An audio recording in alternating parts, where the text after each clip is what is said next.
for the fourth time in 5 years. Mahomes starts the game with back-to-back touchdowns and then puts it on cruise control. Completed 77% of his passes, ate up 37 minutes of clock against the league's best defense. Here he is after the game. You don't take it for granted either. You never know how many you're going to get to, if you're going to get to any. And so it truly is special. Just to do it with these guys after what we've been through all season long, the guys coming together, it really is special. But I told them, the job's not done. Our job now is to prepare ourselves to play a good football team in the Super Bowl and try to get that ring. Okay, what did the Chiefs prove yesterday? That the Chiefs team that all year long was called the most vulnerable of the Mahomes era is the most dangerous and versatile of the Mahomes era.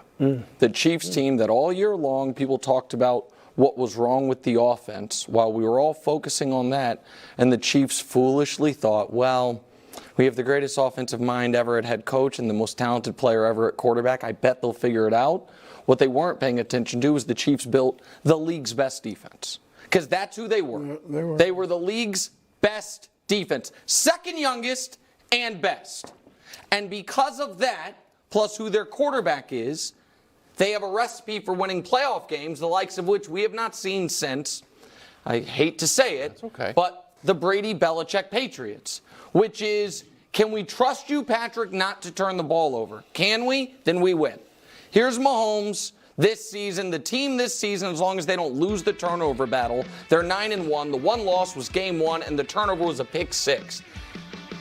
5 years, 26 games he hasn't turned the ball over, including the playoffs. They've lost one of those games. So they have that going for them.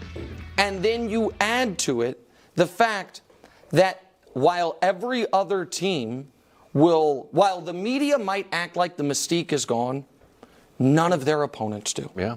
No. Buffalo preemptively panicked. Buffalo was panicked on their first drive. First drive of the game, Josh Allen is throwing cross-field illegal laterals because every possession matters. Baltimore Brew was down 10 points. With plenty of time, the defense slowed the Chiefs down, and they panicked. They got away from who they were. So what they proved is they're the most dangerous team in the league, bar none. And of course, me right. Those are the two things. They did all that and proved me right. I think they proved they had the heart of a champion and the character of a champion. Not that we didn't see that before, but that was evident in the way they didn't lose their composure before the game, during the game, and Baltimore completely imploded and fell apart. They also proved, and this is along the lines of the best defense, I think they proved that in addition to having the best quarterback, because this is a heck of a combination, they're the toughest team. They're the toughest because Baltimore did this to everybody. Baltimore was pushing everybody around, including the two NFC titleists, right? They pushed both of those teams around, and in the first two possessions, they got pushed around. And then they couldn't – look, the run game, they had some nice runs. There were some runs where they got stuffed, so maybe that was part of the discouragement too. I think they still should have stuck with it. But tough, as well as, having the greatest quarterback, but also – they also, and this goes along the lines of the practice in the regular season. It's like LeBron when he was in Cleveland the second go round. They never won 60 games. In fact, they won 57 once, and then it was like 53, 50, 51. They were just getting ready for the playoffs. And that's the only way I can look at what the Chiefs did, because, they've gone through three really good teams and beat them all pretty handily. Although I've been recommunicated. What have I been? You've been welcomed back into Chiefs Kingdom, but I would tread lightly, buddy. I don't know what you're about to do. You just got invited back into the party. I wouldn't start doing keg stands. But go ahead. I'm just going to present some facts to Coach for his takes. That's it. This is the second half. These are just facts. These aren't my opinions. You are treading lightly, aren't you? Second half. Punt. Punt. Punt. Punt. Punt. Wow. Pass to MVS, end of game. And according to Josh, last 20 years, only 5 teams have won a playoff game with being shut out in the second half. Wow. That's just a fact. That's my job. Seems like a dominant performance. Nobody's won in in 20 years only scoring 17 points. Okay. Is that something? Yeah, or could Mahomes look, just be like, I know playing ball control? this is the Kansas City love fest, but as we go through the playoffs here, the Monday after conference championship.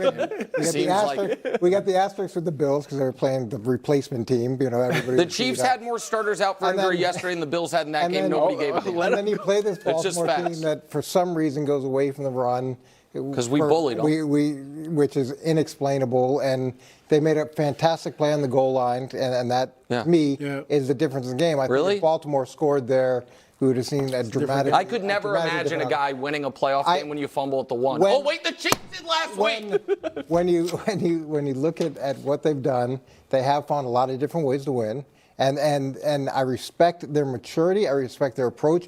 I respect the fact that they're willing to run the ball 32 times with a 2.8 yard average, where Baltimore goes away from it with a 5.1 yard average.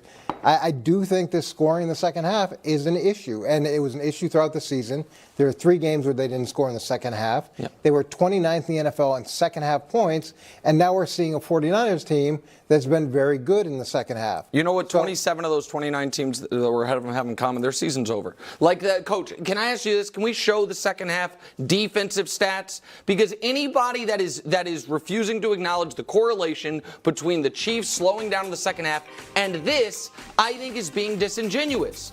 The Chiefs do not have the talent at the receiver position where guys are running wide open against good defenses. So in order to consistently move the ball down the field, you have to throw into tight windows. You have to trust the receivers not to pop the ball up in the air.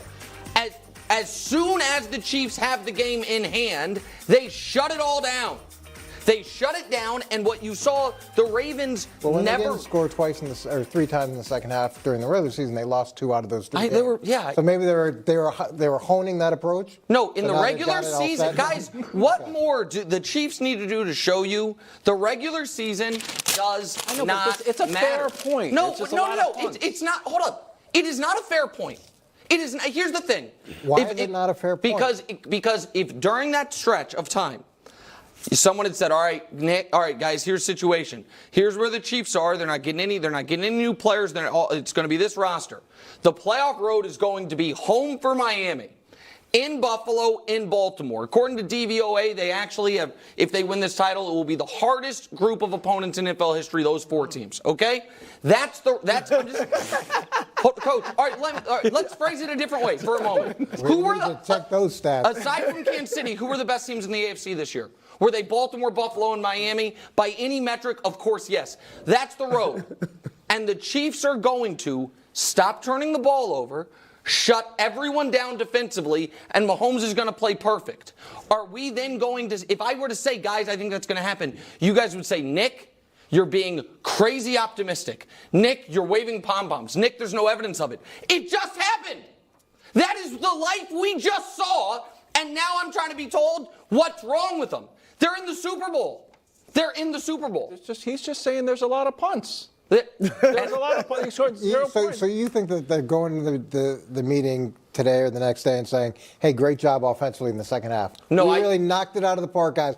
Nothing to work on here. No, what I think is, and I think it is painfully obvious, that the Chiefs sacrificed potential statistics in order to make sure they got the win, which is the whole point. So they sacrificed that statistic of scoring? What? They're like, hey, we're not going to score. Coach, if Baltimore, if you're up 2 scores the whole game, you can't. Here's the thing. That's the adjustment at halftime. No scoring. The adjustment is this. The adjustment is if it is never a 1-score game, we're playing the clock. They had the ball once in the second half, up only 1 score. What'd they do on that one, Wilds? You mentioned it. It was the end of the game. Oh, the MVS play. So the moment they needed to have a chunk play, they got it right back. Beginning of the game, they needed it. Then after the game, they needed it. I mean, we all see what happened. You see why you get angry, Wilds? Well, I know, but you see why. But you get angry. It's a fair point Coach is making. Vintage Kelsey performance: 11 targets, 11 catches, 116 and a touchdown. Breaks Jerry Rice's all-time playoff reception record. This all on the heels of a 2-touchdown game in Baltimore. Here's Kelsey this season, regular season to playoffs.